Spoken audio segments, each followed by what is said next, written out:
புதுச்சேரியில் வாக்காளர் பட்டியல் சிறப்பு திருத்தப் பணி இன்று தொடங்கியுள்ள நிலையில் வாக்காளர்கள் விழிப்புடன் இருந்து விடுபட்ட பெயர்களை வாக்காளர் பட்டியலில் சேர்க்க வேண்டுமென வலியுறுத்தி அதிமுக ஓபிஎஸ் அணியினர் வீடுகள் தோறும் துண்டு பிரசுரங்கள் வழங்கி விழிப்புணர்வு ஏற்படுத்தினார்கள்.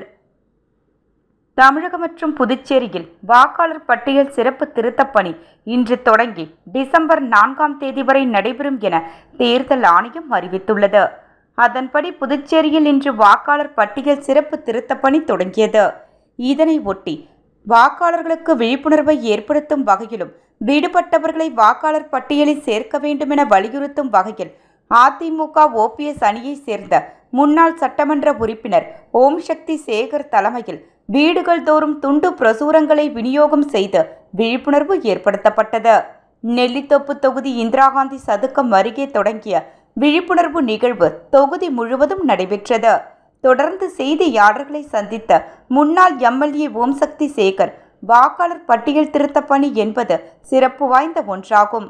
இதனை பொதுமக்கள் பயன்படுத்திக் கொள்ள விடுபட்ட வாக்காளர்களையும் புதிய வாக்காளர்களையும் இணைக்க வேண்டுமென்று கேட்டுக்கொண்ட அவர், அவசர கதியில் தொடங்கப்பட்டதாக காங்கிரஸ் திமுக கூறுவது ஏற்புடையதல்ல.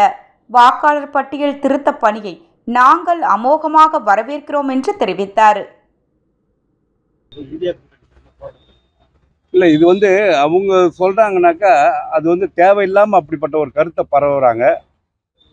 இப்போ இதை முறைப்படுத்துறதுல என்ன தவறு நடந்துடும்?